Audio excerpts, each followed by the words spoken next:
fire? Yes. Pain.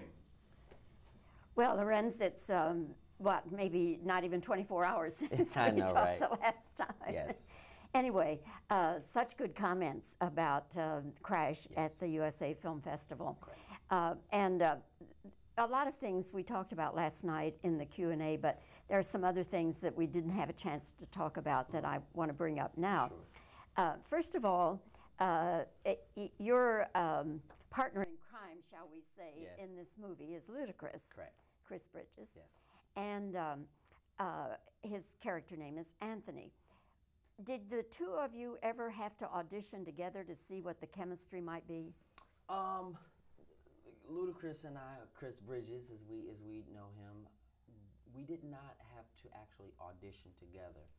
I was given a call from Don Cheadle, who served as one of the producers of the film, got hired from that relationship, spending some time with the director as well. And when Ludacris was hired, you know, we spent a lot of time working together in rehearsal. And there is where you get all the kinks out, or you work on some of the character development. And he and I had a great opportunity to just kind of put everything on the table, to sort of have a meeting of the minds.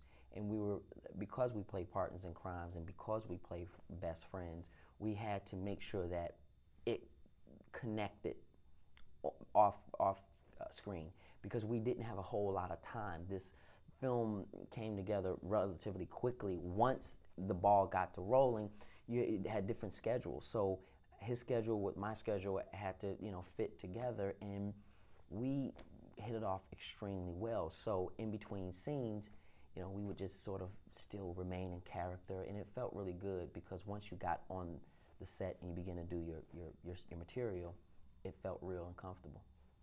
Your character, Peter, he's a carjacker. Yeah. He does bad things. Yeah. But there is something likable about Peter. Now, was that something that you brought to it, the director brought to it? Tell me about that relationship. Yeah, although my character, along with Ludacris's character, we both play carjackers, the magic behind this film is that you don't always have to judge a book by its cover. What you usually see is not what you always get. And there's something great about these guys. I mean, you get a chance to understand that they're smart, they're intelligent, they're very articulate. My character has a great level of spirituality. Although I'm a carjacker, there's so many other layers about me that is revealed in the film. And it was already set up the way Paul Haggis crafted the film and through his dialogue, but they wanted someone who had those sensibilities that, although he's taking from you and he's carjacking you, there's something about him. And I guess I have those sensibilities that, you know, I can take something from your pocket, but yet you'll still invite me over for dinner. You know, I guess I have that quality, and I wanted to make sure that resonated through this character and over the film. You know what it is? What is it? It's that megawatt smile. Ah, it's the smile. It's the smile. Don't trust the smile. Don't trust Larenz Tate's smile. No, but so again, it was very easy for me to understand that oftentimes some of the most criminal-minded people are guys or women or people that you would sit next to at a coffee shop and have a real conversation with. That's who I played. Paul Haggis, some years ago, I guess, was carjacked, wasn't he? Correct. And I guess that really was kind of the inspiration for the film. Now, did you ever have any sort of a dramatic incident like that in your life? Fortunately, no. I have heard a lot about people being carjacked or people being mugged or things of that nature. I know friends and people that I know who have, you know, done some of these heinous crimes. Fortunately for me, I have never done anything like that. I never had to experience, but I've heard stories. And the story that I heard from Paul Haggis, who wrote this movie, was carjacked from guys that he would have never thought would take something from him or, you know, hold him at gunpoint. But as opposed to sort of judging all young African American males at that age that these guys, these carjackers were, as opposed to sort of putting them in a category of using them as a stereotype. He went home and he wrote something. Who are these guys? And that sort of spawned this wonderful, brilliantly crafted film that we have as Crash. And as sad as it is, I always tell them, thank God that those guys carjacked you, because you wouldn't have made this movie. It was an unfortunate turn of event that he made something special later on, and now, you know, at the end of the day, you know, he's able to give something to the world and reap the benefits from it. This is his debut as a director. Yeah. But of course, he's been in the film industry for a long time. Yes, Paul. Yeah, Paul has been in it for a long time. Did he exhibit any nervousness or any kind of first-time director thing? You know, Paul didn't really experience much of that. He was very confident. You know, I think he's a bit over the top when it comes to rehearsal. I mean, we had to rehearse and rehearse and rehearse, and it was all on the page, but I think it's just one of those maybe first-time director things. He has everybody there. Let's see it again. One more time, and we're like, Paul, we're in the backyard of your house, rolling around in the grass, carjacking people in the backyard. We don't have any cameras. Your neighbors think we're carjacking you or violating you. Stop it. It's okay. Let's save it for the actual time. But he was great, and I didn't really know what to expect until I got a chance to meet him, and he was so very clear, very passionate, and had a real point of view and a real perspective that I was able to connect with. I understood that he was going to allow us as artists to stay true to what he created. I knew that we didn't have that element of studios or Hollywood people sort of being involved with the creative process. We were going to be able to really make something that we were all pretty much responsible for. Is Hollywood now coming to a point in time where they want this kind of story or other kinds of stories too, to have a mixed ethnicity in the cast? And do you think that, and they are doing that, but do you think that that's for commercial reasons?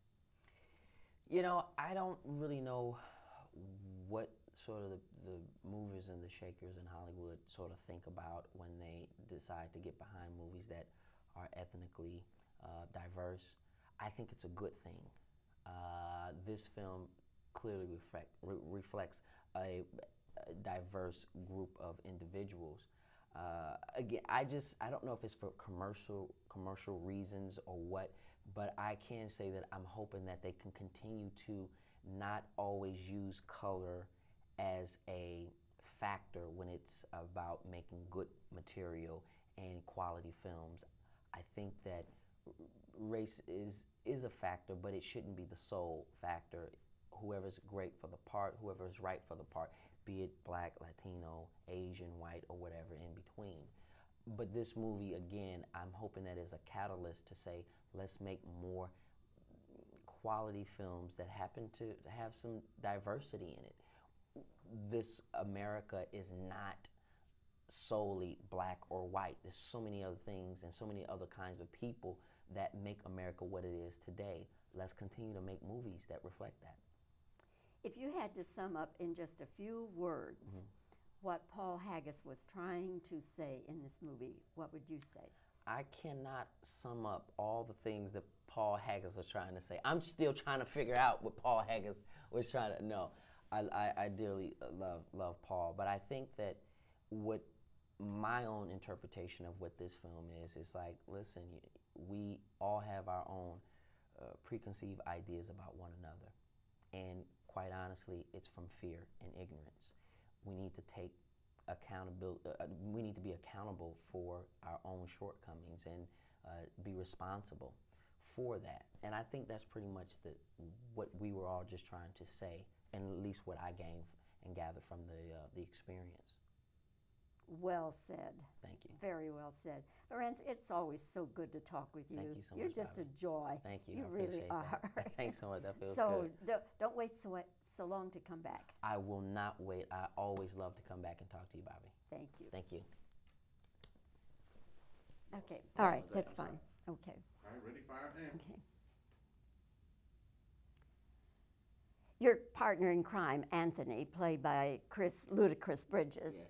Did you all know one another ahead of time, and did you have a time to audition and work up this relationship? Yeah. You know, Ludacris and I met on the set. And, That's good. Okay.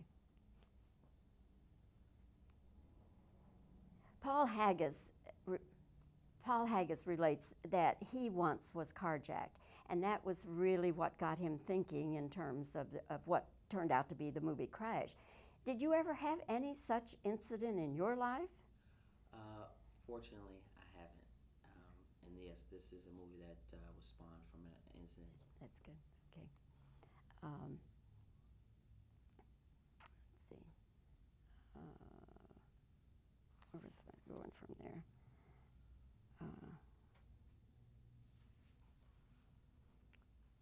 Your character, Peter, does bad things, but there's something so likable about him. Now, did you have to bring that to the character, or was it there? Paul Haggis and them knew about the smile. They know about the smile. Okay. You know what it is? Okay, and you say what? Okay. You know what it is? The smile. No, don't say that. Okay, say okay. what? Okay. You know what it is? What's that? That megawatt smile. Yes, indeed. That's what got me the job. Is it really? I think so. Okay. This is Paul Haggis's debut as a director, but of course he's been in the film business for a long time as producer and writer. But did he have any of those first-time director nerves? Well, Paul always has nerves. He's crazy, zany. Still trying to figure out what Paul is talking about, but Okay, that's good. All right. What do you think Paul was trying to bring? What do you think Paul was trying to say and trying to tell us in this movie? you know, Bobbie, I'm still trying to figure out exactly what Paul was saying. Okay. Hollywood seems to be doing more diversity in the casting. Do you think they're doing that just for commercial reasons? I think it's a good thing that they're doing it. I'm not so sure if it's for commercial reasons or not, but I definitely think that it's just important for them to make more films that are diverse. Okay, good. That's a wrap.